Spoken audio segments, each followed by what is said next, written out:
구독과 좋아요는 다음 영상을 만드는 큰 에너지가 됩니다. 회복 탄력성 시작합니다. 인간과 사회에 관한 다양한 현대의 학문들은 병적인 상태를 정상으로 되돌리는 것에만 주로 초점을 맞췄습니다. 잘못되거나 제대로 작동하지 않는 인간과 사회를 정상으로 되돌리는 것이 학문의 기본적인 존재의 이유. 라는 암묵적인 가정이 여러 학문에 널리 퍼져 있습니다. 현대 커뮤니케이션학 역시 다른 학문과 마찬가지로 커뮤니케이션 과정의 여러 가지 문제나 장애를 해결하는데 주로 초점을 맞췄습니다. 사실 특별한 문제가 없는 정상적인 개인이나 사회를 더 높은 곳을 고양시키기 위한 연구는 현대 사회에 들어오면서 거의 자취를 감춰 있는데요. 정상적인 사람들의 소통 능력을 더욱 고양시키는 방법은 현대 사회에서도 반드시 연구해야 하는 주제라는 게 제 생각입니다. 소통 능력이라는 것은 결국 인간관계 속에서 사랑과 존중을 실현해 낼 수 있는 능력이죠. 사랑과 존중의 능력은 곧 호감과 신뢰를 주고받는 능력이고 이는 설득력과 리더십의 바탕이 됩니다. 소통 능력에 관한 연구를 하면서 회복 탄력성에 관한 많은 연구를 통해 인간관계 능력의 중요성을 알게 됐습니다. 소통 능력은 마음 근력의 기초입니다. 소통 능력을 향상시켜야 강한 회복 탄력성을 지낼 수 있게 된다는 것과 소통 능력을 향상시키기 위해서는 긍정적인 정서가 필요하다는 것입니다. 회복 탄력성을 약화시키는 가장 큰 부정적인 정서는 두려움입니다. 두려움에서 좌절감이 나오고 좌절감에서 분노가 싹듭니다. 사람들이 두려워하는 것은 크게 두 가지인데요. 하나는 행복의 조건이라고 굳게 믿는 것을 얻지 못할까봐, 두 번째는 이미 갖고 있다 고 생각하는 행복의 조건을 혹시 잃어버릴까봐 두려워합니다. 이러한 두려움을 근본적으로 없애기 위해서는 내가 얻고자 하는 성공이나 성취가 행복을 가져다 주지 않는다는 것을 확실하게 깨달아야만 합니다. 나의 행복은 나의 내면적인 결단에서 온다는 것을 깨달아서 어떤 실패나 역경도 나를 불행하게 할 수 없는 상태가 되어야 합니다. 마이스터 에크하르트의 말처럼 필요한 모든 것을 다 가진 상태가 행복한 것이 아니라 모든 것을 다 놓아버리고도 더 이상 아무것도 필요하지 않은 상태가 진정한 행복입니다. 회복 탄력성은 성공에 대한 강한 집념에서 나오는 것이 아니라 실패에 대한 두려움 없으면서 나옵니다. 자기 자신에 대한 깊은 성찰을 통해 자신의 행동에 대한 뚜렷한 목적의식과 방향성을 지닌 그 목적 달성 여부에 얽매이거나 전전긍긍하지 않는 삶의 태도가 회복 탄력성을 가져옵니다. 사람들은 실패나 역경 자체를 두려워한다기보다는 크게 가져올지도 모르는 주변 사람들의 무시나 비난을 더 두려워합니다. 자신과 타인에 대한 긍정적 정보 처리를 통해서 진정한 행복감을 얻기 위해서는 무엇보다도 다른 사람에게 인정받고자 갈망하는 중독 상태에서 벗어나야 합니다. 긍정적 정서는 개인의 문제라기보다는 공동체의 문제이기도 합니다. 행복감 나불행이가 모두 전염성이 매우 강하기 때문인데요. 한 사람이 부정적 정서를 유발하게 되면 그 불행한 감정은 그 주변 사람 모두에게 곧 전염이 됩니다. 내가 불행해지면 나만의 문제가 아닙니다. 그래서 함부로 부정적인 정서를 나타내서 주변 사람들을 불행감의 구렁텅이로 끌어내릴 권리가 없습니다. 따라서 우리는 행복해야 할 의무가 있습니다. 내가 행복해야 다른 사람도 행복해질 수 있기 때문입니다. 회복 탄력성은 마음의 근력과 같습니다. 심리학자들에 의하면 마음의 힘은 일종의 근육과도 같아서 사람마다 제한된 능력을 갖고 있고 또 견뎌낼 수 있는 무게도 정해져 있습니다. 그러나 마음의 근육이 견뎌낼 수 있는 무게는 훈련에 의해서 얼마든지 키울 수가 있습니다. 회복 탄력성은 꼭 커다란 역경을 이겨내기 위해서만 필요한 힘이 아닙니다. 자잘한 일상 속에서 겪는 수많은 스트레스와 인생의 고민과 인간관계에서의 갈등을 자연스럽게 이겨내기 위해서도 필요합니다. 그리고 이어서 강한 회복 탄력성으로 역경에 대처하는 사람들에 대한 이야기를 싣고 있는데요. 먼저 서울대 이상묵 교수의 얘기를 소개하고 있습니다. 서울대 이상묵 교수는 국비 장학생으로 MIT에서 박사학위를 받은 전도유망한 해양지질학자이었습니다. 첨단 해양 탐사선 온누리호의 수석 과학자로 전 세계 바닥 곳곳을 누리면서 세계적인 학자들과 여러 가지 공동 연구를 진행하기도 했습니다. 그가 45이 되던 해 2006년 여름이었는데요. 이상목 교수는 캘리포니아 공가대학과 공동으로 야외 지질조사 프로젝트를 수행하고 있었습니다. 그런데 그는 머나먼 미국 땅에서 차량이 전복되는 사고를 당하고 맙니다. 뜨거운 사막 한가운데를 달리던 차가 뒤집어졌고 그는 정신을 잃었습니다. 사고 후 3일이 지나서야 그는 의식을 회복해 있는데 눈만 껌뻑일 수 있을 뿐 손끝 하나 움직일 수 없었습니다. 전신마비였습니다. 눈을 한 번 깜빡이면 긍정 2번 깜빡이면 부정의 뜻을 나타내는 것으로 겨우 의사표현을 했고요. 3주가 지나서야 가까스로 입을 떼서 말을 할 수 있었습니다. 하지만 이상목 교수는 전신마비라는 중증에도 불구하고 현실을 냉정하고 정확하게 파악했습니다. 보통 전신마비 환자들은 자신에게 일어난 불행을 부정하면서 사실로 받아들이려 하지 않습니다. 평균 3년 이상이 지나야 자신에게 닥친 상황을 비로소 현실로 받아들이게 됩니다. 그런데 이상목 교수는 처음부터 자신에게 닥친 불행한 현실을 있는 그대로 받아들였고 6개월 만에 일상생활에 복귀하는 놀라운 회복 탄력성을 보였는데요. 전동 휠체어에 몸을 실은 채 학교로 복귀해서 강의와 연구에 몰두하고 있습니다. 오직 입만 움직일 수 있을 뿐인 그는 노트북과 연결된 구강 용 마우스로 프로젝터 스크린을 작동해서 강의를 하고 있는데요. 마우스를 빨면 왼쪽 클릭 불면 오른쪽 클릭이 되는 식입니다. 이런 역경 속에서도 이 교수는 재활 경험과 긍정적 인생관을 담아서 책을 출간하기도 했습니다. 그는 이렇게 말합니다. 1밖에 모르던 내가 사고 후에 오히려 희망이 무엇인지 알게 되었습니다. 나는 큰 행운아입니다. 할 수 없는 일에 매달리고 집착하기보다는 할 수 있는 일에 집중하는 것이 더욱 중요합니다. 라고 말이죠. 역경을 딛고 일어나는 사람들을 회복 탄력성이 높은 사람들을 질리언트 그룹이라고 해서 집단이라고 하고요. 이와 반대로 역경을 만나서 맥없이 무너지고 굴복하는 사람들을 깨지기 쉬운 사람들을 질그룹이라고 해서 F집단이라고 합니다. 전체 인구 가운데서 집단과 F집단의 비율은 대략 1대2 정도인 것으로 알려져 있는데요. 이상목 교수는 물론 F집단이 아니라 A집단에 속하고요. 그 중에서도 상위 그룹에 속하는 대표적인 경우라고 볼 수 있습니다. 이런 분류가 불변하는 원칙은 아닙니다. F집단에 속한 사람도 노력과 훈련을 통해서 R집단으로 옮겨갈 수 있고요. 또 A집단에 속한 사람 역시 회복 탄력성을 더욱더 증진시킬 수 있다는 것을 많은 연구가 입증하고 있습니다. 자, 이번에는 에이미 멀린스의 경우를 좀 살펴보겠습니다. 그는 선천적인 기형으로 태어날 때부터 종아리 뼈가 없어서 1살 때 2다리를 절단하는 수술을 받아 다리가 없는 장애인입니다. 멀린스는 장애인에 대한 편견을 변화시키고 나아가서 장애를 지닌 사람들에게 희망을 주는 인물이라는 평가를 받습니다. 멀린스는 미국 워싱턴에 위치한 조지타운 대학에 입학을 한 뒤에 장애인 올림픽에 미국 대표 선수로 출전해서 자신의 존재를 세상에 알렸습니다. 특히 그는 멋진 강연을 통해서 사람들에게 용기를 북돋아주는 동기부여 전문가로도 활약을 하고 있는데요. 자신의 인조다리를 통해서 인체에 다양한 아름다움의 새로운 경지를 개척해 나간다는 자부심마저 갖고 있습니다. 멀린스는 다리가 없는 장애를 그저 극복한 정도가 아니라 자신의 장애를 발판 삼아서 그러한 장애가 없었다면 불가능했을 일들을 이루어 나가고 있습니다. 멀린스는 자신의 독특한 점이 약점이 되느냐, 강점이 되느냐의 여부는 오로지 자신이 그것을 어떻게 활용하느냐에 달려있을 뿐이라는 것을 분명히 보여줍니다. 회복 탄력성은 시한부 생명을 선고받은 사람들에게도 힘과 용기와 행복을 줍니다.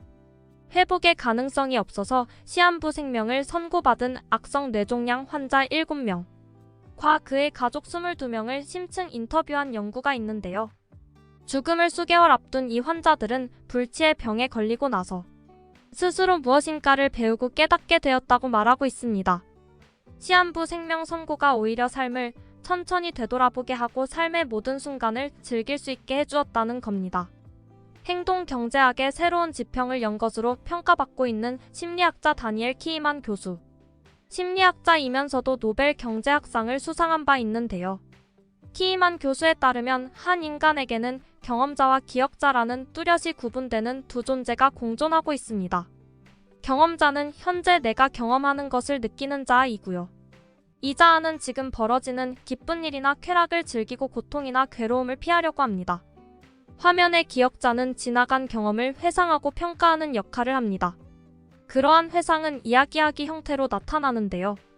그런데 이 두 자아의 판단은 대체로 일치하지 않는다는 것이 키이만 교수 이론의 핵심입니다. 그리고 미래에 대한 예측과 그에 따른 의사결정. 예컨대 지금 무슨 일을 어떻게 할 것인가와 같은 것은 전적으로 기억자에 의존해서 이루어집니다. 다시 말해서 우리가 세상을 살아가는 데 있어서 더 중요한 것은 기억자입니다. 구체적인 예를 들자면 지금 당신이 이 책을 읽으면서 무언가를 느끼고 생각하는 것은 바로 당신의 경험자입니다. 그런데 책을 읽고 나서 이 책에 대해서 기억하고 다른 사람과 이야기를 나누는 것은 바로 기억자라 합니다. 문제는 경험자가 느끼는 것과 기억자가 기억하는 것이 반드시 일치하지 않는다는 것입니다. 키이만 교수는 이러한 사실을 대장 내시경 검사를 받은 환자의 경험과 기억에 대한 연구 결과를 통해서 밝혀냈는데요. 임의로 두 그룹을 나눕니다. 그룹은 평소대로 대장 내시경 검사가 끝나자마자 내시경을 제거합니다. 그런데 B그룹 환자들은 대장 내시경 검사가 다 끝난 뒤에도 내시경을 즉시 제거하지 않고 한동안 놔두었다가 제거했습니다.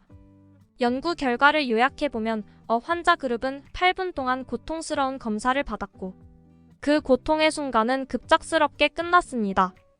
반면에 비환자 그룹은 상대적으로 훨씬 더 긴 24분이나 검사를 받았고 환자 그룹만큼 고통스러운 순간도 겪었습니다. 두 그룹을 비교해보면 경험하는 자아는 B그룹의 경우 훨씬 더 큰 고통을 받았습니다. 그러나 기억하는 자아의 평가는 완전히 달랐는데요. 검사가 다 끝나고 1시간이 지난 뒤에 고통의 정도를 물었을 때 놀랍게도 B그룹이 검사를 훨씬 덜 고통스럽게 기억을 하고 있었습니다. 이것은 A그룹의 경우 검사가 고통스러운 순간에 끝났기 때문에 계속 고통스럽게 기억을 하고 B그룹의 경우에는 고통이 점차 감소하다가 줄어들면서 끝났기 때문에 훨씬 덜 고통스럽게 기억하기 때문입니다. 이처럼 경험하는 자와 기억하는 자는 인간이 어떤 사건이나 경험에 대해서 전혀 다른 평가를 내리는 별개의 해석이 됩니다. 자, 그런데 회복 탄력성은 바로 이 기억하는 자아의 문제입니다. 기억하는 자아는 자신의 경험에 대해서 끊임없이 의미를 부여하고 스토리텔링을 하는 자아라 합니다. 기억자아가 자신의 고난과 역경에 대해서 긍정적인 의미를 부여하고 긍정적으로 스토리텔링하는 능력을 지닌 사람이 바로 회복 탄력성이 높은 사람이라고 할 수 있습니다. 자, 그럼 이 회복 탄력성이라는 개념은 처음에 어떻게 발견이 되었을까요? 하와이 군도 북서쪽 끝 둘레가 50km쯤 되고 인구는 3만 명에 불과한 카와이라는 섬이 있습니다. 카와이는 환상적인 대자연의 신비를 경험할 수 있는 천국 같은 섬이지만 1950년대 만에도 이 섬에 살고 있는 사람들에게는 벗어나고 싶은 지옥과도 같은 곳이었습니다. 하와이 군도가 미국의 50번째 주로 편입된 것은 1959년이었습니다. 그 이전에 카와이 섬은 관광지로 개발되지도 않았고 그야말로 오지 가운데 오지였습니다. 섬 주민들은 대대로 지독한 가난과 질병에 시달렸고요. 주민 대다수가 범죄자나 알코올 중독자 혹은 정신질환자였습니다. 학교 교육이 제대로 이루어지지 않아서 청소년의 비행도 심각한 수준이었습니다. 이 섬에서 태어난다는 것은 마치 불행한 삶을 이해하는 것과 다름이 없었죠. 카와이 섬 종단 연구가 시작된 것은 1954년이었습니다. 미국 본토에서 도착한 대규모 연구자들은 1955년에 카와이 섬에서 태어난 모든 신생아 800명을 대상으로 이들이 어른이 될 때까지 추적 조사를 하는 대규모 연구 프로젝트에 착수했습니다. 카와이 섬에서 1954년에 임신을 한 사람은 결혼을 했든 안 했든 심지어 10대 미성년자 임산부라고 할지라도 예외 없이 연구 대상이 됐는데요. 연구 대상이었던 신생아에 대해서는 그들이 엄마 뱃속에 있을 때부터 상상할 수 있는 거의 모든 데이터가 수집되고 있습니다. 이 연구는 결국 한 인간이 엄마의 뱃속에서부터 겪는 여러 가지 건강상의 문제나 사건, 사고, 그리고 가정 환경이나 사회 경제적 환경이 그 아이가 어른이 되기까지 어떠한 영향을 얼마만큼이나 미치는지를 체계적이고 전체적으로 바라보기 위한 야심찬 시도하였습니다. 이 아이들이 30세가 넘은 성인이 될 때까지 이 연구는 계속됐고요. 무려 90%에 가까운 698명 이 조사 대상으로 끝까지 남았습니다. 1955년에 태어난 카와이 섬 아이들을 10여 년 넘게 추적. 조사한 연구의 첫 결과물은 1971년에 카와이 섬의 아이들이라는 제목으로 처음 출간이 됐고요. 이 아이들이 18세가 될 때까지의 연구 결과는 1977년에 두 번째 책으로 출간이 됐습니다. 카와이 섬 연구자들은 어떠한가요? 이들이 한 인간을 사회적 부적응자로 만들며 그들의 삶을 불행으로 이끌었는가 하는 문제에만 관심을 쏟았습니다. 그런데 카와이 섬 연구 자료 분석의 주도적인 역할을 담당했던 에이미 워너 심리학자가 있었는데요. 그는 이 방대한 자료에서 우리가 배울 무엇인가가 분명 더 있을 것이라는 믿음을 갖고 있었습니다. 그래서 그는 자료 가운데 고위험군이라고 불리운 이 101명의 성장 과정에 대해서 면밀한 분석을 했습니다. 실제로 다른 집단에 비해서 훨씬 더 높은 수준의 학교생활 부적응과 학습장애를 보였고 학교와 집에서 여러 가지 갈등을 일으켰습니다. 그런데 에이미 워너에게는 또 다른 골칫거리가 있었습니다. 고위험군에 속한 아이들 가운데서 3분의 1가량에 해당하는 72명이 별다른 문제를 일으키지 않았다는 사실인데요. 이건 분명 뭔가가 잘못된 것이었습니다. 이 대목에서 에이미 워너 교수에게 풀기 어려울 수 있는 커다란 의문이 제기됩니다. 똑같이 어려운 환경 속에서도 72명의 청년이 훌륭하게 성장할 수 있었던 비밀은 무엇일까 하는 문제였죠.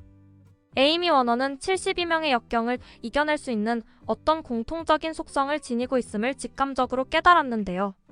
삶의 어떠한 역경에도 굴하지 않는 강인한 힘의 원동력이 되는 이 속성을 회복탄력성이라고 불렀습니다. 그는 무엇이 아이들을 사회부적응자로 만드는가 하는 질문을 버리고 대신 역경에도 불구하고 무엇이 아이들을 정상적으로 유지시켜주는가 하는 질문을 던지기 시작했습니다. 어려운 환경 속에서도 꿋꿋이 제대로 성장해 나가는 힘을 발휘한 아이들이 예외 없이 지니고 있는 공통점이 하나 발견됐는데요. 그건 그 아이의 입장을 무조건 이해해주고 받아주는 어른이 적어도 그 아이의 인생 가운데 한 명은 있었다는 사실입니다. 톨스토이의 말대로 사람은 결국 사랑을 먹고 산다는 것이 카와이 섬 연구의 결론이었는데요. 아이는 사랑 없이 강한 인간이 되지 못합니다. 사랑을 먹고 자라야 아이는 이 험한 세상을 헤쳐나갈 힘을 얻었습니다. 이러한 사랑을 바탕으로 아이는 자기 자신에 대한 사랑과 자존 중심을 길러가며 나아가 타인을 배려하고 사랑하고 제대로 된 인간관계를 맺는 능력을 키우게 됩니다. 그리고 이것이 바로 회복탄력성의 근본을 카와이 섬 연구는 알려준 것입니다. 회복탄력성은 다시 튀어오르거나 원래 상태로 되돌아온다는 뜻인데 심리학에서는 주로 정신적 저항력을 의미하는 말로 쓰입니다. 학자들은 회복탄력성을 주로 스트레스나 역경에 대한 정신적인 면역성 내외적 자원을 효과적으로 활용할 수 있는 능력, 혹은 역경을 성숙한 경험으로 바꾸는 능력 등으로 정의하고 있습니다. 학자들은 회복탄력성의 핵심이 결함이나 약점이 없는 것에 있다고 보지 않습니다. 그보다는 변화하는 상황에 알맞고 유연하게 대처할 수 있는 개인의 능력이 회복탄력성의 핵심입니다. 그러면 회복탄력성이 높은 사람과 낮은 사람의 뇌는 어떻게 다를까요? 탄력성이 높은 사람과 낮은 사람의 뇌는 역경에 반응하는 방식이 다릅니다. 이는 뇌파 실험을 통해서도 살펴볼 수 있는데요. 회복탄력성 상하 집단에 대한 뇌파 실험에서는 자신의 실수라는 작은 역경에 대해 피험자의 뇌가 어떻게 반응하는지를 살펴보는 것으로 일종의 사건 유발 전이 분석입니다. 먼저 컴퓨터 모니터에 영어 알파벳 M 또는 W가 0.1초 동안 제시됩니다. 피험자는 최대한 빨리 M이 나오면 오른쪽 버튼 W가 나오면 왼쪽 버튼을 눌러야 합니다. 그런데 전체적으로 M은 80%, W는 20% 정도가 등장합니다. 다시 말해서 M은 빈번하게 등장하는 자극이 되고 W는 가끔 등장하는 작업입니다. 시험이 시작되면 M이 자주 나오기 때문에 피험자들은 오른쪽 버튼을 누르는 것에 쉽게 익숙해지고 습관화가 진행됩니다. 그런 상황에서 가끔 W가 나올 때 사람들은 오른쪽 버튼을 누르는 실수를 저지르게 마련입니다. 물론 실수하는 순간에 아차하고 스스로 실수했음을 인식하게 됩니다. 그런데 그 실수하는 순간의 뇌의 반응은 사람마다 다르게 나타납니다. 바로 이 실수하는 순간에 나타나는 뇌파 신호를 분석하는 것이 실수 관련 분석입니다. 실험 결과는 역시 예상대로 탄력성이 높은 사람들이 훨씬 더 높은 수준의 실수 관련 부적절한 우위를 보였습니다. 즉, 회복 탄력성이 높은 사람들의 뇌는 자신의 실수에 대해서 보다 민감하게 반응하는 것을 보여주고 있습니다. 물론 이것은 무의식적인 상태에서 그렇습니다. 회복 탄력성이 높은 사람의 뇌는 스스로의 실수를 보다 잘 모니터링하는 습관이 들어있다고 볼 수 있습니다. 그러면 회복 탄력성이 높은 사람들과 낮은 사람들 가운데서 누가 실수를 덜 했을까요? 놀랍게도 회복 탄력성이 낮은 사람들의 정답률이 2배 이상 높았습니다. 물론 응답하는데 걸리는 평균 시간은 회복 탄력성이 낮은 집단이 높은 집단에 비해서 2배 이상 길었습니다. 회복 탄력성이 낮은 사람들은 천천히 조심스럽게 응답했고 따라서 실수를 훨씬 덜 했습니다. 그러나 회복 탄력성이 높은 사람들은 상대적으로 훨씬 더 빠르게 응답했고 따라서 실수할 일도 훨씬 더 높았습니다. 이것은 실수를 두려워하는 소심한 사람일수록 회복 탄력성이 낮고 자신의 실수를 회피하려는 성향이 대단히 높다고 할 수 있습니다. 회복 탄력성이 높은 사람들은 실수를 두려워하지 않으면서도 자신의 실수에 대해서는 스스로 민감하게 알아차리는 뇌를 갖고 있는 사람들입니다. 설령 실수를 범한다고 해도 실수로부터의 피드백을 적극적으로 받아들이는 습관이 들어있는 뇌를 갖고 있는 사람들입니다. 반면에 회복 탄력성이 낮은 사람들은 실수를 지나치게 두려워합니다.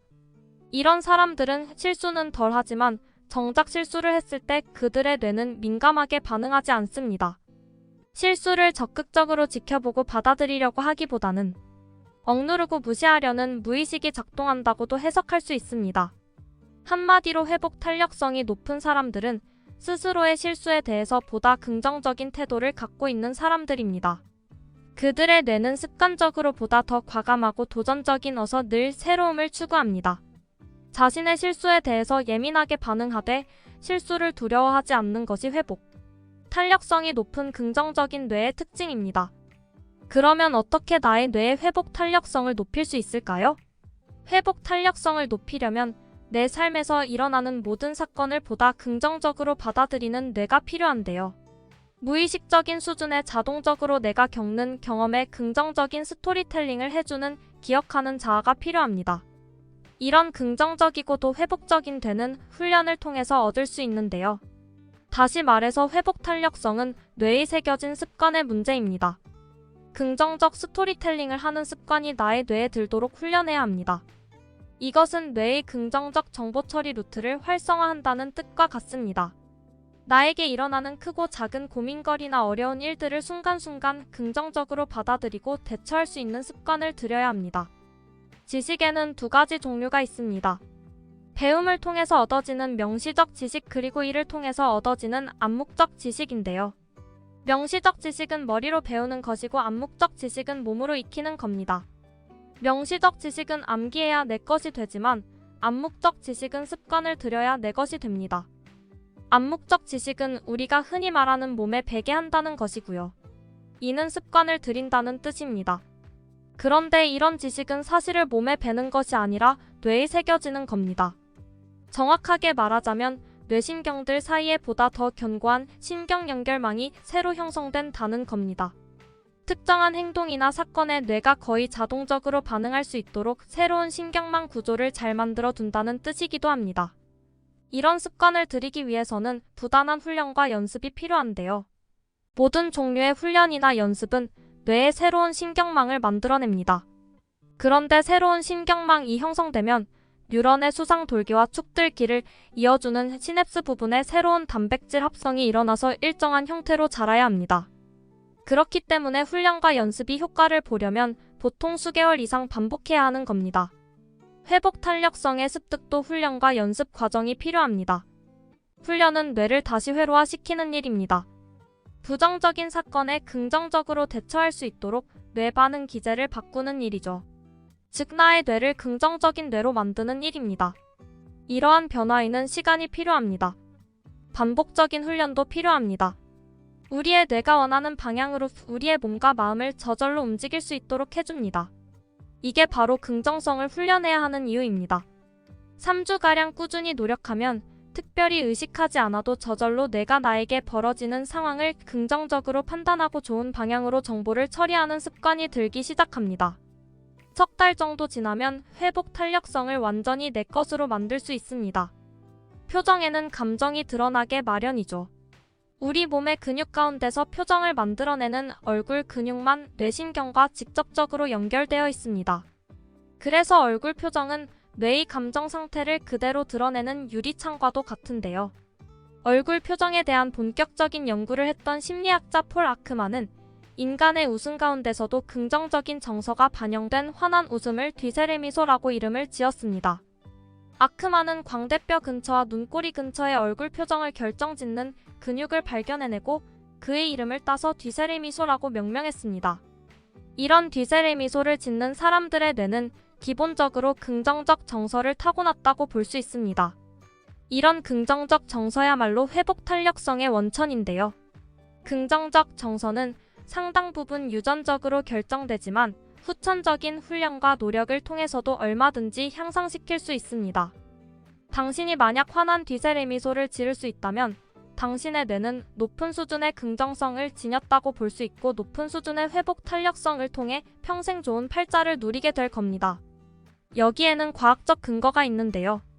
하커와 켈트, 나의 연구는 30년간의 면밀한 추적 연구 조사를 통해서 이루어졌습니다. 환한 긍정적 미소를 지었던 비생미소 집단은 인위적 미소 집단에 비해 훨씬 더 건강했고 병원에 간 횟수도 적었고 생존율도 높았습니다. 결혼 생활에 대해서도 훨씬 높은 만족도를 보였고 이혼율도 낮았습니다. 평균 소득 수준 역시 뒤세레 미소 집단이 훨씬 더 높았습니다. 예쁨도 아니고 야한 외모는 그 사람의 건강이나 행복한 결혼 생활 혹은 소득 수준과 아무런 상관이 없는 것으로 나타났습니다. 긍정성이 높아지면 남을 더 배려하고 더 도와주고 기부와 봉사활동도 더 많이 하게 된다는 많은 연구가 있습니다.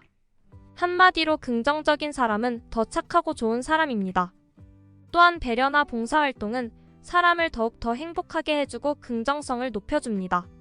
긍정성의 선순환이 일어나게 되는 거죠. 회복 탄력성을 구성하는 첫 번째 요소 자기조절 능력이라는 것은 스스로의 감정을 인식하고 조절하는 능력입니다. 역경이나 어려움을 성공적으로 극복해내는 사람들의 공통적인 특징이기도 합니다.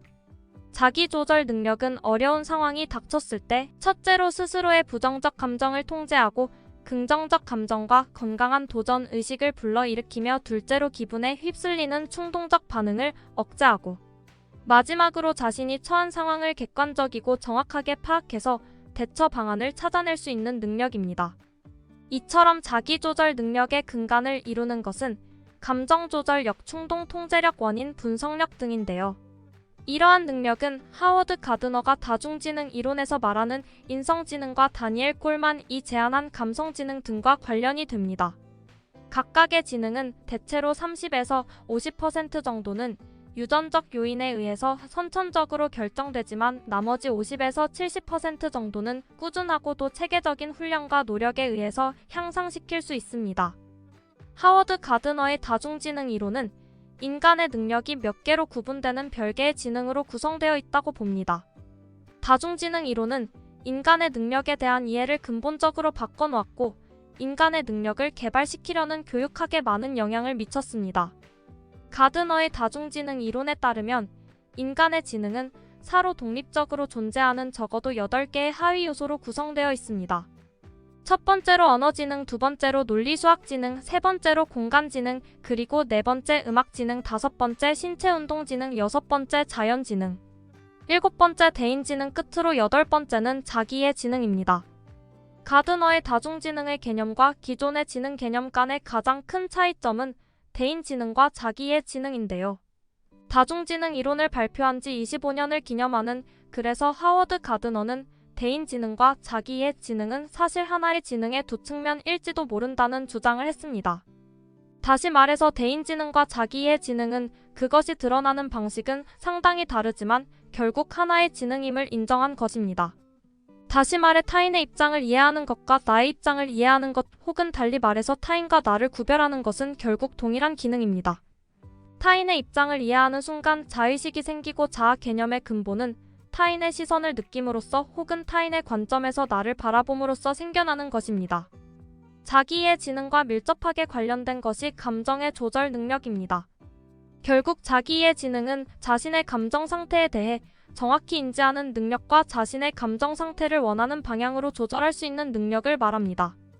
그리고 대인관계 지능은 다른 사람들의 기분이나 감정 상태를 잘 파악해서 분위기를 맞추고 타인의 태도에 영향을 미치는 능력입니다. 이런 지능은 흔히 리더십과 설득력으로 나타납니다. 회복 탄력성을 이루는 요소에 이런 인성지능이 포함된다는 것은 전혀 우연이 아닙니다. 특히 자기이해 지능은 그 자체로서는 뚜렷한 능력 발휘의 징표가 되지는 않지만 다른 지능과 결합함으로써 그 지능을 크게 발휘시키는 일종의 촉매제나 효소 같은 역할을 한다고 볼 수 있습니다. 심리학자들은 창의성과 문제 해결 능력을 시험해 보는 다양한 문제들을 개발했는데요. 그 가운데서 언급되고 중요하게 생각되는 것이 기능적 고정성의 극복입니다. 어떤 사물의 기능적이고 고정성을 극복할 수 있는 능력은 곧 그 사물에 주어진 의미에 얽매이지 않고 창의적으로 새로운 의미를 부여하는 능력인데요. 예를 들어 물 한 컵이 있습니다. 이때 그 컵에 주어진 기능은 물을 담는 것이죠. 그러나 물을 따라 버리면 그 컵은 연필꽂이로도 사용할 수 있고 혹은 밑에 구멍을 뚫어서 화분으로도 사용할 수 있습니다. 이처럼 기능적 고정성의 극복이라는 것은 결국 사물에 주어진 의미를 던져버리고 능동적으로 자기 나름대로의 의미를 부여하는 일입니다. 이런 적극적이고 진취적인 삶의 태도가 우리 삶에 있어서 여러 가지 문제를 해결하는 능력의 근본이 됩니다. 그리고 당연하게도 이러한 능력은 회복 탄력성의 주요 구성 요인이 됩니다. 우리는 일상생활에서 늘 새로운 문제와 마주하게 되는데요. 그때 자신이 사용할 수 있는 여러 가지 인적 물적 자원을 새롭게 조직하고 거기에 새로운 의미와 기능을 부여해서 최선의 해결책을 만들어내는 능력이 회복 탄력성의 중요한 요소입니다. 그렇다면 이러한 기능적 고정성을 극복할 수 있는 짐은 어떻게 키울 수 있을까요? 긍정적 정서는 일시적으로 유발된 아주 작은 것이라도 예컨대 예상치 못하게 사탕 선물을 받았다든지 5분간 코미디 프로를 시청했다든지 감사한 일에 대해 생각했다든지 하는 것인데요. 이런 것들은 인지 능력을 뚜렷하게 향상시킵니다. 많은 연구들이 이런 긍정적 정서는 사고 유연성을 높여주고 창의성과 문제 해결 능력을 향상시켜주고 또 집중력과 기억력을 증가시켜서 인지 능력의 전반적인 향상을 가져온다는 것을 밝혀냈습니다. 긍정적 정서를 향상시키는 훈련을 하게 되면 도파민 분비에 따른 긍정적 정보 처리 시스템이 보다 활발하게 작용하게 돼서 마치 선천적으로 쾌활하고 행복한 성격을 지닌 사람의 뇌에 가까워지게 됩니다. 긍정적 정서는 자기조절 능력뿐만 아니라 회복 탄력성의 두 번째 요소인 대인관계 능력도 향상시켜줍니다. 즉 관계성이란 확장된 자아의 문제인데요. 긍정적 정서는 확장된 자아 개념을 유발시킴으로써 다른 사람들과 나 자신을 동일시하게 됩니다. 그럼으로써 다른 사람들을 보다 더 긍정적으로 보게 해줍니다. 이런 이유 때문에 긍정적 정서가 높아지면 자기 확장력이 높아지고 관계 맺기에 적극적이 됩니다. 긍정적 정서는 창의성의 증가와 업무 수행 능력의 향상에만 영향을 미치는 것은 아니며 보다 폭넓은 사유와 마음을 갖게 해준다는 것도 밝혀졌습니다. 긍정적 정서는 뭔가 새로운 것을 찾으려는 시선과 도전성도 키워줍니다. 행복한 사람은 그래서 좀 더 도전적이고 진취적이고 늘 새로운 것을 추구하게 됩니다. 이것이 바로 행복하고 긍정적인 사람에게 늘 더 많은 기회가 찾아오는 이유입니다. 충동 통제력은 단순한 충동 억제력이 아닙니다.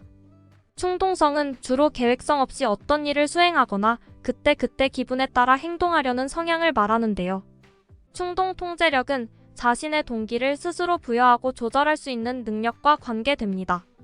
그건 단순한 인내력이나 참을성과는 다르죠. 자율성을 바탕으로 오히려 고통을 즐기는 능력 혹은 고통의 과정을 즐거움으로 승화시키는 마음의 습관이라고 할 수 있습니다.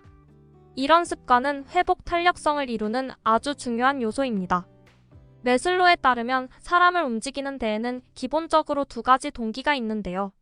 하나는 부족한 것을 채우려는 결핍 동기, 또 다른 하나는 보다 나은 자기 모습을 위해 노력하려는 성장 동기입니다. 충동 통제력은 결핍 동기보다는 성장 동기와 더 밀접한 관련성을 갖습니다.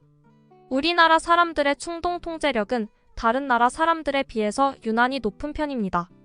그러나 이러한 충동 통제력이 건강한 것이 되려면 그것은 반드시 긍정성이나 자율성과 균형을 이루어야만 합니다. 우리나라 사람들이 충동 통제력이 높아 보이는 것은 어려서부터 강요받은 참을 성에 대한 교육의 결과라고 할 수 있습니다. 국가 간 학력 비교조사인 피사의 결과를 보면 우리나라 중 3학생들의 수학, 과학, 읽기 등의 학업 성취도는 계속 최상위권의 수준을 보이고 있습니다. 그러나 놀랍게도 흥미도, 내재적 학습 동기, 학업 효능감, 다른 학생들과 팀을 이뤄서 학습하는 협동학습에 대한 선호도, 평생학습에 필요한 자기 주도적 학습 능력 등에서는 최하위 수준을 면치 못하고 있습니다. 공부는 다른 나라 아이들에 비해서 훨씬 더 잘하지만 공부에 대한 흥미도, 동기, 자신감 등은 최하위 수준입니다. 바로 이런 이유 때문에 한국 학생들은 능력과 우수한 자질을 지녔으면서도 자율적인 학습이 강조되는 대학에 입학하면 경쟁력이 형편없이 떨어지고 나아가 성인이 돼서도 업무 성취도나 생산성에 있어서 상당히 뒤지는 현상을 보이게 됩니다. 이제는 이런 잘못된 생각을 바꿔야 합니다. 아이들이 스스로 공부에 즐겁게 몰입할 수 있으려면 자율성을 키워줘야 하는데요. 자율성에 기반한 충동 통제력이야말로 아이들이 건강한 정신으로 한 평생을 살아갈 수 있게 하는 회복 탄력성의 근간이 됩니다. 이런 자기결정성 이론에 입각해서 우리나라 초, 중등 학생을 대상으로 자기결정성이 아이들의 학업 성취도와 학교생활 만족도는 높이고 게임 중독 성향은 낮춘다는 것을 발견했습니다. 아이들에게는 자신이 인생의 주인공이라는 느낌을 확실히 가질 수 있도록 자율성을 키워줘야 합니다. 아빠에게 야단맞지 않기 위해서 혹은 엄마를 기쁘게 해드리기 위해 공부하는 아이들은 불행한 아이들입니다. 하버드 대학에서 긍정심리학 강의로 유명한 탈 뱅샤르는 미래의 달콤한 보상을 위해서 현재의 고통을 참아내야 한다는 식의 삶의 태도를 채식주의자의 맛없는 음식이라고 빗대어 이야기했습니다. 탈 벤샤르에 따르면 인내라는 것을 고통으로 참아야 할 괴로움으로 여기는 사람들은 오히려 커다란 성취를 이루어내지 못합니다. 인류 역사를 통틀어서 위대한 업적을 남긴 사람들은 모두 자신이 하는 일에서 커다란 즐거움과 사명감과 의미를 찾은 사람들입니다. 많은 연봉이나 보다 높은 지위에 오르기 위해 자신이 하는 일을 찾으면서 하는 사람이 위대한 업적을 남긴 예는 없습니다. 내 삶은 어디 먼 미래에 있는 것이 아닙니다. 하루하루 한순간 한순간의 적분이 곧 나의 삶입니다. 정상에 오르는 것을 목표로 하기는 하되 과정을 즐기면 힘들지 않고 정상을 향해 갈 수 있습니다. 이것이 칙센트미하이가 말하는 몰입 혹은 최적의 경험입니다. 그렇기 때문에 행복은 성공의 결과라기보다는 성공에 이르는 길이라고 할 수 있습니다. 성공한 사람이 행복하기보다는 행복한 사람이 성공하는 것입니다. 회복 탄력성이 높은 사람이 행복해진다기보다는 행복해져야 회복 탄력성이 높아진다는 뜻입니다. 원인 분석력은 내게 닥친 문제를 긍정적으로 바라보면서도 그 문제를 제대로 해결할 수 있도록 원인을 정확하게 진단해내는 능력을 말합니다. 부정적인 사건을 지나치게 비관적으로 받아들이다가 늘 스스로 좌절하고 많은 사람이나 또 반대로 지나치게 낙천적으로만 바라보다가 제대로 대처하지 못하는 사람들은 모두 원인 분석력이 부족한 겁니다.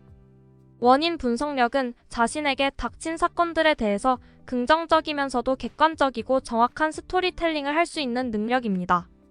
이런 장면을 한번 상상해보죠. 지금 나는 잔잔한 호수 위에 조각배 한 척을 띄워놓고 조용히 낚시를 즐기고 있습니다. 따뜻한 봄바람이 살랑살랑 불어오고 날씨는 화창하고 주위는 평화롭고 모든 것이 완벽합니다. 그런데 갑자기 내 조각배를 뒤에서 쿵 하고 박았습니다. 배가 몹시 흔들리고 평화로움과 행복감은 갑자기 불쾌감과 분노로 바뀌게 됩니다. 왠지 무시당한 느낌도 들고 조용히 혼자서 즐길 수 있는 권리를 침해당해 억울하기도 합니다. 이런 상황이라면 나는 화를 내는 것이 당연하죠. 이제 나의 정당한 분노를 부주의한 배주인에게 퍼붓기 위해 인상을 잔뜩 찌푸리며 고개를 획 돌려 뒤를 째려봅니다. 그런데 앞불사 그 배엔 아무도 없습니다. 그저 빈 배가 물결에 떠내려오다가 내 배에 와서 부딪힌 겁니다. 순간 분노는 연기처럼 사라지고 맙니다. 왜 그럴까요? 그 배가 내 배를 들이받았다는 사실 자체에는 아무런 변화가 없는데 말이죠. 이렇게 분노는 내 머릿속에서 내가 만들어낸 스토리텔링의 결과지 다른 배가 내 배에 부딪혔다는 사실에 의해서 자동적으로 야기된 것이 아닙니다. 긍정 심리학자의 창시자라고 불리는 마틴 셀리그만은 이를 사건 믿음 결과의 ABC 연결고리라고 부릅니다. 흔히 우리는 어떤 사건이 곧바로 우리의 감정이나 행동이라는 특정한 결과를 가져온다고 생각합니다. 하지만 그 사이에는 반드시 우리의 믿음이라는 연결고리가 있습니다. 다시 말해 우리 삶에서 벌어지는 다양한 사건들은 그 자체로서는 아무런 결과도 가져오지 않습니다. 그것이 특정한 결과를 가져오려면 우리의 신념 체계에 의해 해석되고 매개되어야 합니다. 셀리그만이 말하는 이 신념 체계가 꽃 스토리텔링의 방식입니다. 화를 내는 것은 나약함의 표현입니다. 분노와 짜증은 회복 탄력성의 가장 큰 적인데요. 강한 사람은 화를 내지 않습니다. 화내는 사람은 스스로의 좌절감, 무기력감을 인정할 겁니다. 기억은 기본적으로 단기 기억과 장기 기억 두 종류로 나뉩니다. 단기 기억에 저장된 정보 가운데 일부의 체계적인 의미를 부여해서 장기 기억으로 넘깁니다. 장기 기억은 다시 두 가지 범주로 갈리는데요. 사실 기억과 에피소드 기억입니다. 사실 기억은 단어의 의미라든가 사람의 이름, 도구의 명칭 등 사실과 관련된 기억입니다. 한편 에피소드 기억은 한 인간의 삶의 궤적을 담고 있는 다양한 체험과 에피소드에 관한 기억입니다. 에피소드 기억과 사실 기억의 결정적인 차이점은 에피소드 기억이 관계의 틀로서 시간과 장소에 의존하는데 반해서 사실 기억은 그렇지 않다는 점입니다. 에피소드 기억이야말로 그 사람이 누구인가를 결정짓는 정체성을 이루는 기억이고 이는 스토리텔링으로 이루어집니다. 사람이 살면서 겪게 되는 여러 개의 수많은 사실 기억을 일정한 개념 덩어리로 뭉뚱그려서 의미를 부여하는 것이 바로 스토리텔링입니다. 스토리에는 두 가지 종류가 있습니다. 하나는 무엇에 관한 이야기, 다른 하나는 사는 이야기 혹은 사라진 이야기입니다. 무엇에 관한 이야기는 어떤 사건이나 사실에 대한 설명이나 묘사를 의미하는데요. 삶의 경험에 대한 이야기는 사는 이야기입니다. 우리는 곧 우리의 이야기를 사는 셈이라고 뜻이고 우리의 경험이나 혹은 의도가 모두 다 본질적으로 이야기라는 뜻입니다. 자잘한 행동들은 내 삶 속에서 끊임없이 연속적으로 계속되는데 이 중 어느 부분을 자의적으로 끊어내고 편집해서 친구와 같이 냉면을 먹었다라고 의미 부여하는 것이 곧 스토리텔링입니다. 우리의 모든 경험과 기억은 내가 하는 이야기의 형태로 존재합니다. 다시 말해서 내가 세상을 경험하는 것은 경험하는 대상이 객관적으로 존재하고 그 경험에 대해 부가적으로 이야기한다기보다 내가 선택하고 의미를 부여해서 만들어내는 겁니다. 스토리텔링에 의해서 나는 나의 경험에 의미를 부여하고 완성합니다. 곧 삶은 내가 만드는 이야기입니다. 스토리텔링의 다음과 같은 세 가지 차원에 주목해야 하는데요. 첫 번째는 개인성, 둘째는 영속성, 셋째는 보편성입니다.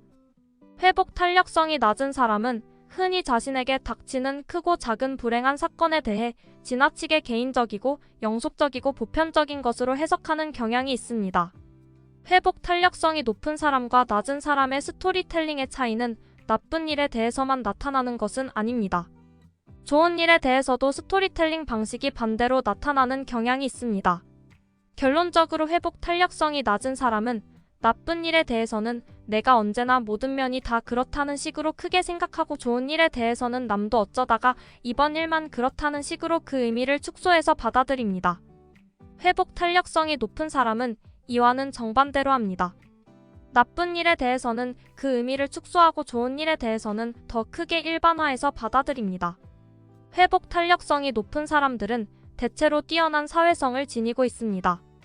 역경과 위기가 닥쳤을 때 회복 탄력성이 높은 사람들은 주위 사람들로부터 많은 도움을 받게 되는데 이를 그냥 운이 좋아서라고 볼 수만은 없습니다. 이들은 평소에도 대인관계를 잘 유지해왔기 때문에 어려울 때 자신을 도와줄 사람을 여럿 확보하고 있었다고 보는 것이 옳습니다. 대인관계 능력은 하워드 가드너가 말하는 대인지능 혹은 다니엘이 말하는 사회적 지능과 관련이 되는데요. 그 핵심은 다른 사람의 마음과 감정 상태를 재빨리 파악하고 깊이 이해하고 공감하며 이로써 원만한 인간관계를 맺고 유지하는 데 있습니다. 이런 능력을 지닌 사람은 주변 사람들의 마음을 잘 헤아려서 편안하게 행복하게 해줍니다. 대인지능이 높은 사람은 강한 리더십을 발휘합니다. 왜냐하면 사람들은 본능적으로 자신을 행복하게 해주는 사람을 따르기 때문이죠. 리더십을 잘 발휘할 수 있느냐의 문제는 결국 주변 사람들에게 얼마나 행복을 잘 나눠줄 수 있느냐의 문제가 됩니다. 그렇다면 대인관계 능력은 어떻게 키워나갈 수 있을까요? 대인관계 능력을 구성하는 요소인 소통 능력과 공감 능력 그리고 자기 확장을 향상시킴으로써 가능합니다. 이 세 가지를 순서대로 한번 살펴보겠습니다. 소통 능력을 향상시키기 위해서는 소통의 두 가지 차원을 이해해야 합니다. 모든 종류의 소통은 두 가지 차원이 있는데 하나는 내용의 차원이고 또 하나는 관계 형성과 유지의 차원입니다. 모든 소통은 메시지 전달의 기능이 있고 또 동시에 그 소통을 하는 사람들의 관계에 영향을 미치는 기능이 있습니다. 그레고리 베이츠는 이를 보고 내용적 말하기와 관계적 말하기라고 하기도 했습니다. 예를 들어 친구 사이에 우리 내일 영화 보러 갈래라고 물었다면 내용의 차원에서는 영화를 보겠냐는 의사타진이자 나는 너와 영화를 같이 보러 갈 정도로 친한 사이라는 관계에 대한 언급이기도 합니다.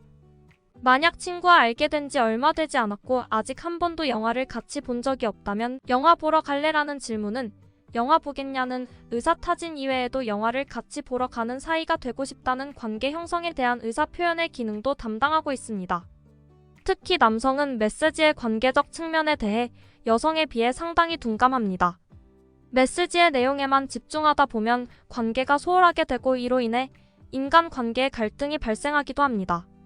갈등을 최소화하기 위해서는 내가 하는 말의 내용이나 메시지뿐만 아니라 그것이 상대방과의 인간관계에서 어떤 의미를 내포하고 있는지 항상 염두에 두어야 합니다. 소통 능력을 방해하는 가장 큰 적은 바로 소통 불안입니다. 누구든 남들 앞에 나서면 왠지 어색해지고 부끄러워지고 불안해지고 긴장되고 마음이 불편해집니다. 소통 불안은 두 가지 원인에 의해서 발생합니다. 첫 번째 원인은 화난 자기 제지의 동기입니다. 상대방에게 잘 보이려는 욕심이 클수록 소통 불안은 증가합니다. 두 번째 원인은 부족한 자기 제시의 기대감입니다. 내가 상대방에게 잘 보일 수 있다는 자신감이 적을수록 소통 불안이 증가합니다. 따라서 소통 불안을 줄이기 위해서는 잘 보이려는 욕심을 낮추고 잘 보일 수 있다는 자신감을 키우면 될 일입니다. 자신의 모습을 있는 그대로 보여줘도 충분하다는 자신감을 지녀야 합니다. 커뮤니케이션 학자들과 심리학자들은 남에게 잘 보이려는 다양한 인상관리 전략과 호감 추구 전략에 대해서 수많은 연구를 했는데요. 결국 중요한 것은 두 가지입니다. 하나는 자기를 어느 정도 높이고 잘난 체하는 자기 높임. 다른 하나는 자기를 낮추고 겸손을 떠는 자기 낮추기라고 할 수 있습니다. 자기 과시와 겸양의 효과는 인간관계의 종류와 소통 상황에 따라 다르게 나타납니다. 서로 잘 모르는 사이에서는 자신의 유능함을 적절히 표현하는 것이 호감과 존중을 얻는 데 도움이 됩니다. 반면에 친한 친구 사이일수록 잘난 척은 금물입니다. 의사나 변호사 같은 전문 직종에 종사하는 사람들이 잠재적인 고객들과 처음 만났을 때는 자기 낮춤보다는 자기 높임이 사랑과 존경을 모두 얻을 수 있는 유용한 자기 제시 전략입니다. 커뮤니케이션 학자들은 공감에 대해 다른 사람의 감정이나 생각을 감지하고 그것을 상대방의 입장에서 대신 경험하는 인지적 과정이라고 정의하고 있습니다. 뇌 과학자들은 공감 능력의 핵심은 뇌의 거울신경에 있다고 봅니다. 그러나 거울신경계만이 공감을 가능하게 해주는 것은 아닙니다. 공감을 위해서 꼭 필요한 능력은 상대방의 입장을 헤아릴 수 있는 역지사지의 능력입니다. 입장을 바꿔서 상대방의 입장에서 사물을 바라볼 수 있는 능력은 소통과 인간관계를 위한 가장 기본적인 능력이죠. 학자들은 이처럼 다른 사람의 마음과 입장을 헤아릴 수 있는 능력을 마음이론이라고 부르는데요. 마음이론은 어떤 이론을 지칭하는 것이 아니라 타인의 마음을 헤아리는 능력을 의미합니다. 공감 능력을 높이기 위해서는 내측 전전두엽 우위를 활성화시키도록 노력해야 합니다. 내측 전전두엽은 내가 자신에 대해서 생각할 때 혹은 아무런 생각 없이 차분히 있을 때 활성화되기 때문에 공감 능력이 낮은 사람들은 때때로 차분히 앉아서 자기 자신을 돌이켜보는 반성 혹은 명상의 시간을 갖는 것이 도움이 됩니다. 감정이나 내 생각의 흐름을 스스로 돌이켜보는 것만으로도 공감 능력과 역지사지의 능력을 발휘할 준비를 갖추게 됩니다. 자기의 지능과 대인관계 지능은 이처럼 밀접하게 연관돼 있습니다. 공감 능력은 개인마다 많은 차이가 있지만 특히 남자와 여자의 차이가 두드러지는데요. 남자의 뇌는 엄마 뱃속에 있을 때부터 대인 커뮤니케이션을 담당하는 뇌 부위가 많이 깎여 나간 상태에서 출생을 하기 때문에 상대방의 표정이나 감정을 이해하는 능력이 여자에 비해 상당히 떨어집니다. 대신 남자는 공격 성향이 훨씬 높은 상태에서 태어나게 됩니다. 인간의 뇌는 그렇게 진화되어 왔습니다. 여자는 상대방의 표정을 잘 읽습니다. 표정에 담긴 감정과 의도를 잘 읽어내는 능력을 갖고 있기 때문에 남자도 당연히 어느 정도는 알아채리라 생각을 하죠. 하지만 남자는 상대의 표정이나 목소리 변화에 매우 둔감합니다. 남자의 공감 능력 부족을 이해하지 못하는 여자는 감정 표시를 해도 남자가 전혀 모르는 것은 자기에게 무심하거나 혹은 알면서도 무시하는 것이라고 확신하게 됩니다. 결국 더 큰 분노와 좌절에 사로잡히고 맙니다. 그러다가 어느 순간 여자가 분노를 폭발시키면서 남자는 어이어 자가 갑자기 왜 이러지 하면서 자신이 아닌 다른 이유 때문에 생긴 분노를 자기에게 쏟아낸다고 생각하게 되고 결국 갈등은 걷잡을 수 없이 커집니다.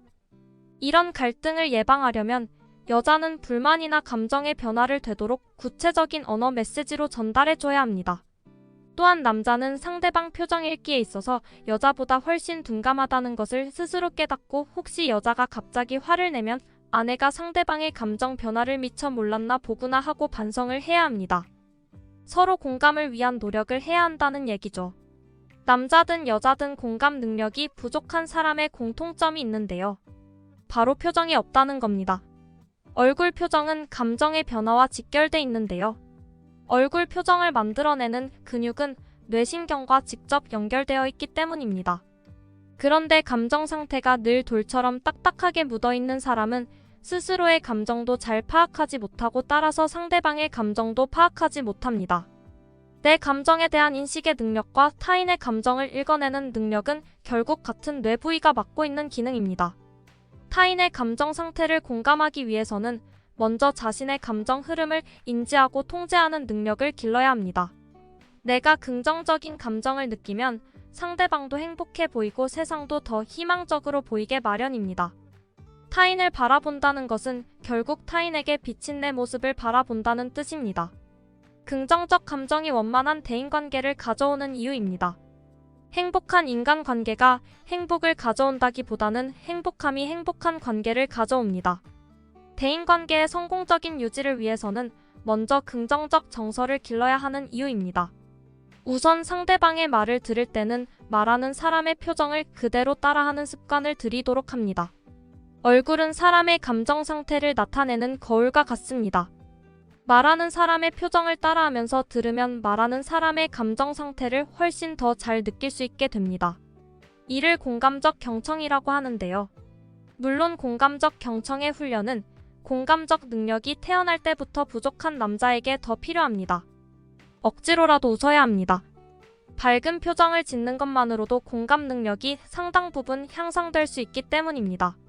자기 확장력이라는 것은 자기 자신이 다른 사람과 연결되어 있다고 느끼는 정보입니다. 자기 확장력이 높은 사람은 자아 개념 속에 타인과의 관계에 대한 전제가 깊이 내재되어 있습니다. 즉 자기 자신에 대해 생각할 때 이미 타인과의 관계 속에서 자기 자신을 이해하는 겁니다. 최근 금정 심리학의 연구 결과를 보면 자기 확장력의 근본은 긍정적 정서입니다. 긍정적 정서만이 사람들을 하나로 묶어줍니다. 그렇다면 왜 긍정적 정서는 사람들을 더 쉽게 그리고 더 깊게 친해지게 하는 걸까요? 대표적인 것이 교환 혹은 공유 이론인데요. 친한 사람이라는 것은 결국 다양한 자원과 혜택을 공유하는 관계라는 겁니다. 이 이론에 따르면 살아가면서 좋은 것이 생기면 서로 나누는 관계가 곧 친밀한 관계의 본질입니다. 한편 서로의 관점을 공유하는 관계가 치밀한 관계라는 이론도 있습니다. 자신과 상대방의 관점과 인식을 공유해서 세상을 상대방의 관점에서 바라볼 수 있는 상태가 되고 친밀한 관계입니다.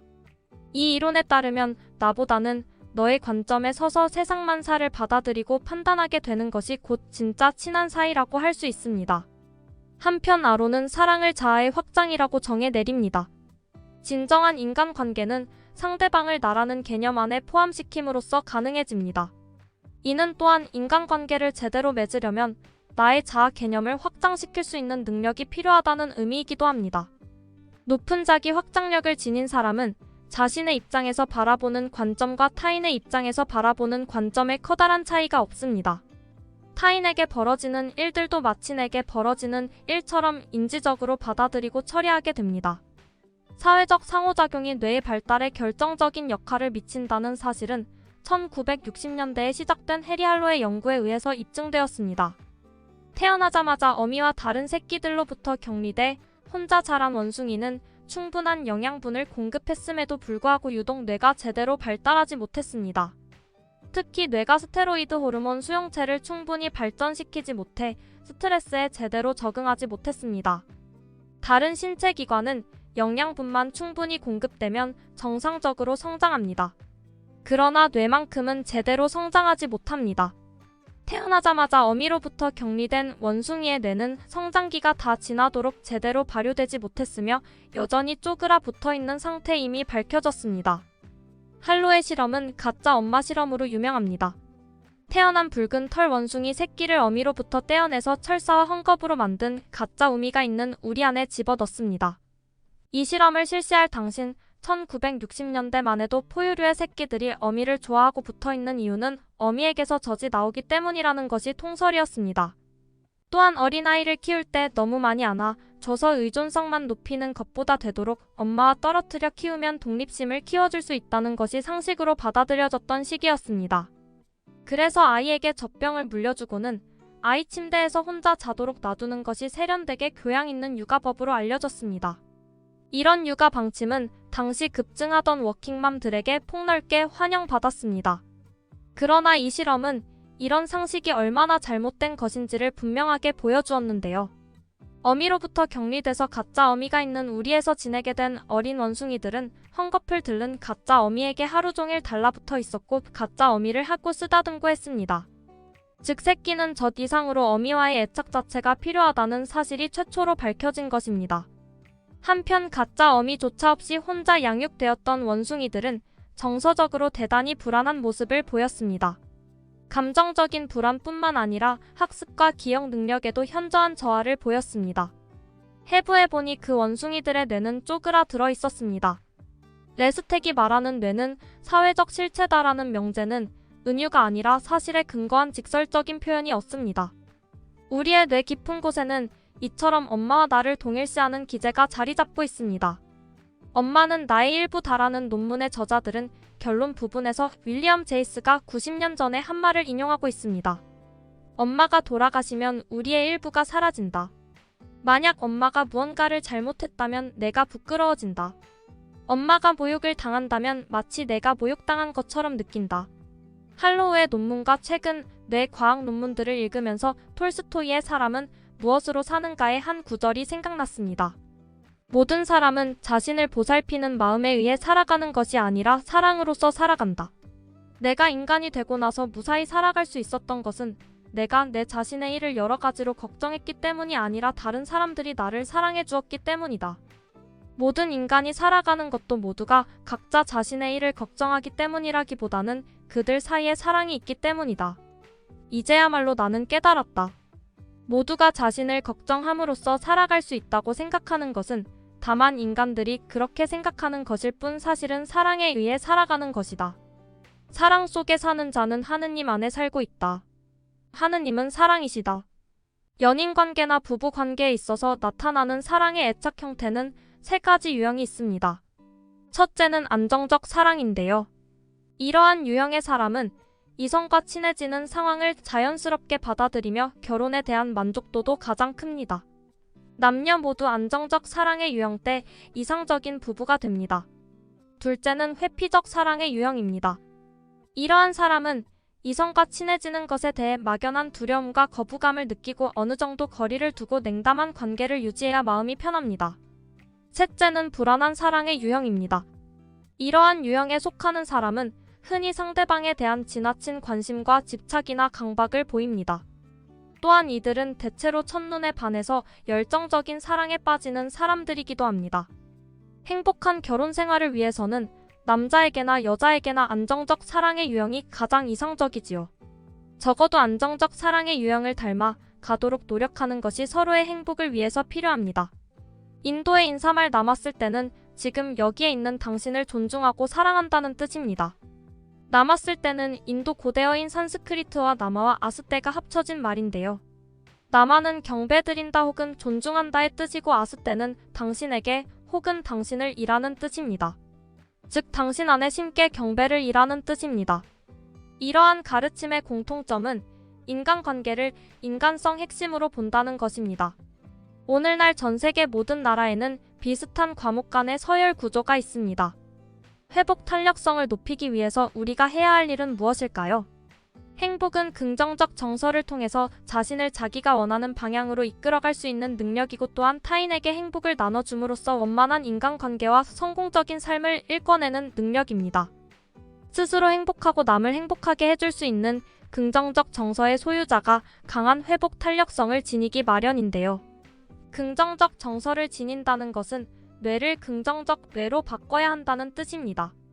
인생에서 일어나는 일들은 기껏해야 일시적으로 우리를 행복하게 혹은 불행하게 만들 뿐입니다. 일정한 시간이 지나면 우리는 곧 자신의 본래 행복 수준으로 되돌아오는 강한 탄력성을 지녔습니다. 심리학자들은 이를 행복의 자동 온도 조절 장치라고 부릅니다. 원래 밝고 명랑한 사람은 이 기본 수준이 높고 우울하고 침울한 사람은 기본 수준이 낮은 것이라고 할 수 있습니다. 이 기본 수준을 중심으로 좋은 일이 있으면 일시적으로 더 행복해지고 나쁜 일이 있으면 더 불행해지지만 결국 일정한 시간이 지나고 나면 다시 자신의 기본 수준으로 되돌아옵니다. 따라서 더 행복해지기 위해서는 각자 자신의 행복의 기본 수준을 끌어올려야 합니다. 긍정적 정서의 훈련을 통해서 긍정적인 외로 변화시키는 것은 바로 이 행복의 기본 수준을 끌어올린다는 의미입니다. 낙관성이 부족하고 비관적인 사람들의 가장 큰 특징은 타인의 부정적인 시선을 지나치게 두려워합니다. 주변 사람 모두가 나만을 바라보고 나를 흉보고 비웃는 것 같은 착각에 사로잡히게 되면서 비관성은 급속히 증가하게 됩니다. 비판적이고 부정적인 사람은 통제 소재를 외부에서 찾는 경향이 있습니다. 자기 자신의 행동이 스스로 어쩔 수 없는 외부적 사건에 대한 자동적인 반응이라고 믿는 겁니다. 이런 사람들은 흔히 내가 혹은 그것이 혹은 그 사람이 날 화내게 있어. 난 어쩔 수 없어 라는 식의 수동적인 스토리텔링을 합니다. 이런 사람들은 인생의 주인이 되지 못하고 항상 질질 끌려다니는 수동적인 태그로 살게 됩니다. 반면에 낙관적이고 긍정적인 사람은 높은 수준의 자율성과 자기 효능감을 지니게 마련이고 따라서 통제 소재를 흔히 자기 안에서 찾습니다. 내가 노력하면 지금 벌어지고 있는 일들을 내가 원하는 방향으로 이끌 수 있다는 자신감을 지니고 있다는 뜻입니다. 이런 사람이야말로 자기 자신의 삶을 능동적으로 이끄는 사람입니다. 우리는 어떤 면에서 앞서 갈 것인가 보다는 어떤 면에서는 뒤지지 말아야 한다는 강박관념에 사로잡힌 교육받았습니다. 그렇기 때문에 우리는 끊임없이 자신의 부족한 점, 약점만을 들여다보도록 세뇌되었습니다. 학교 다닐 때에는 어떤 과목을 못하는가에 집중하고 성인이 되어서도 자신의 부족한 부분을 채워야 한다는 강박관념에 시달립니다. 그래서 학교 교육은 창의적이고 다양한 능력을 지닌 어린이를 틀에 박힌 사고를 지니고 무능하고 열등감에 사로잡힌 어른의 원인입니다. 무엇보다도 진정한 행복의 핵심은 자신의 강점을 발견하고 그것을 발휘하면서 살아가는 겁니다. 자신이 잘할 수 있는 일을 통해서 즐거움과 성취와 보람을 느끼는 것이야말로 진정 행복한 삶입니다. 강점을 발휘하는 삶을 통해서 우리는 행복의 기본 수준을 점차 끌어올릴 수 있습니다. 회복 탄력성 향상을 위한 2가지 습관을 제안드리는데요. 이 2가지 비법은 마음과 몸에 들이는 습관입니다. 하나는 감사하기인데요. 이것은 마음에 좋은 습관이고 또 다른 하나는 운동하기로 인한 몸에 좋은 습관입니다. 감사하기는 긍정성 향상에 있어서 가장 강력하고도 지속적인 효과를 나타냅니다. 감사하기에 강력한 힘에 매료된 일본의 학자들은 감사 심리학이라는 새로운 연구 분야를 만들어내서 감사하기 효과에 대한 이론화 작업에 박차를 가하고 있습니다. 특히 감사하기 훈련의 효과는 신경심장학이라는 학문 분야를 통해 입증되었습니다. 심장은 마치 뇌처럼 일종의 지각 능력이 있는 기관이고 신경 정보를 인코딩하고 처리하는 고유한 독립적 신경 시스템을 유지하고 있습니다. 심장은 뇌와는 별도로 독립적으로 학습하고 기억하고 독자적으로 기능적 결정을 내리기도 하는 기관이기 때문에 하트 브레인이라고 불리기도 합니다. 심장을 신형기관의 하나로서 연구하는 신경심장학은 이미 하나의 학문 분야로 자리 잡았습니다. 평소 유산소 운동을 통해 심폐기능을 튼튼히 해서 심장 박동수를 규칙적이면서 되도록 느리게 유지하는 것이 긍정적 정서를 유지하는 방법입니다. 이처럼 심장 박동과 감정 사이의 밀접한 관련성에 주목한 학자들은 심장 박동수를 가장 이상적으로 유지시켜주는 긍정적 정서가 무엇인지 찾기 시작했습니다. 결국 심장 박동수를 가장 이상적으로 유지시켜주는 것은 감사하는 마음이라는 것이 밝혀졌습니다. 연구 결과를 종합하면 다음과 같습니다. 사람의 마음과 몸을 최상의 상태로 유지시켜주는 것은 긴장을 푸는 명상이나 기분 좋은 일을 생각하는 것보다도 감사하는 마음입니다. 감사하는 마음이야말로 긍정심리학이 지향하는 최선의 마음 상태입니다. 긍정성 향상을 위한 마음의 훈련을 한다면 감사하게 훈련이 최선이라는 뜻입니다. 한편 이런 긍정적 정서 향상 훈련은 긴 기간에 걸쳐 띄엄띄엄 하는 것보다는 짧은 기간 동안 몰아서 집약적으로 하는 것이 효과적입니다. 행복을 가져오는 의도적인 노력은 규칙적으로 자주 습관이 되도록 해야 할 필요가 있음을 알려주는데요. 감사하기 훈련도 여러 가지가 있지만 그 중에서 가장 효과적인 것은 다음과 같습니다. 우선 매일 밤 잠자리에 들기 전에 그날 있었던 일들을 돌이켜보면서 감사할 만한 일을 5가지 이상 수첩에 적어둡니다. 인생에 대한 막연한 감사가 아니라 하루 동안 있었던 일 가운데서 구체적으로 적어야 합니다. 머릿속으로 회상만 하는 것으로는 부족합니다. 반드시 글로 기록한 후에 잠자리에 들도록 합니다. 이렇게 하면 우리 뇌에는 그날 있었던 일을 꼼꼼히 회상해 보면서 그 가운데서 감사할 만한 일을 고르게 됩니다. 다시 말해서 감사한 마음으로 그날 하루에 있었던 일을 돌이켜보다가 잠들게 되는 겁니다. 잠들기 전에 하는 것이 효과적인 이유는 대부분의 기억의 고착화 현상은 잠자는 동안 일어나기 때문입니다. 즉 긍정적 마음으로 그날 하루의 일을 회상하는 뇌의 작용을 일종의 습관으로 만드는 데 있어서 효과적입니다. 감사일기 적기를 며칠 하다 보면 우리 뇌에는 아침에 일어날 때부터 감사한 일을 찾기 시작합니다. 즉 일상생활을 하는 동안 늘 감사한 일을 찾게 되는 습관이 자연스럽게 들기 시작합니다. 감사일기를 3주간 매일 쓰면 스스로 긍정적으로 변해가는 것을 느낄 수 있을 겁니다. 석 달을 계속 쓰면 아마도 주위 사람도 당신이 긍정적으로 변한 것을 눈치챌 수 있을 겁니다. 운동은 뇌 안의 혈액순환을 향상시킴으로써 스트레스를 감소시키고 사고 능력을 증진시켜주고 중독 가능성을 크게 줄입니다. 운동은 몸의 건강뿐만 아니라 정신 건강을 유지하는 데 결정적인 역할을 합니다. 2000년대 들어서면서 많은 연구들이 우울증과 신경과민 증상에 대해 약물치료와 운동치료를 병행해 비교한 결과 운동이 몇몇 약물에 비해 훨씬 나은 효과를 보인다는 결과를 발표하고 있습니다. 체계적인 최근 연구에 따르면 뇌를 긍정적으로 변화시키기 위한 최소 조건은 일주일에 3번씩 30분 이상 최대 심박수의 60에서 80% 정도의 세기로 8주 이상 운동하는 것입니다. 최대 심박수는 본인의 나이로 계산을 합니다. 예컨대 30세 성인이라면 심박수를 분당 114에서 152로 계산을 합니다. 적어도 이렇게 2달가량 해야 긍정적 정서 향상에 도움이 되기 시작합니다. 뇌의 새로운 신앱스 연결을 위한 단백질 합성에는 시간이 걸리기 때문입니다. 네, 오늘은 김주환 교수의 회복 탄력성을 소개해드렸는데요. 책의 마지막 부분은 운동을 꾸준하게 계속할 수 있는 7가지 팁을 소개하면서 마치고 있는데요. 첫 번째로는 유산소 운동과 근력 운동, 장력 운동 3가지를 골고루 해야 한다고 말하고 있습니다. 하루에 1가지 운동을 1시간 하는 것보다 하루에 3가지 운동을 20분씩 나눠서 하는 것이 더 좋다고 합니다. 두 번째로는 일주일에 3번 이상 하는 게 좋습니다. 세 번째로는 즐겁고 재미있을 정도로 적당히 하는 것을 권합니다. 네 번째로는 리듬을 탄 운동을 제한하고 있습니다. 다섯 번째로는 친구와 함께 할 것을 제한합니다. 여섯 번째는 일주일에 1번 정도는 등산이나 걷기 등 야외 운동을 곁들이는 것을 제한합니다. 7번째, 운동의 효과를 믿고 꾸준하게 하게 되면 긍정적인 사람이 되고 인간관계도 개선되고 더 행복하고 성공적인 삶을 살게 되리라는 확신을 가지라고 말합니다. 여기까지 회복 탄력성 소개였습니다. 구독과 좋아요는 다음 영상을 만드는 큰 에너지가 됩니다.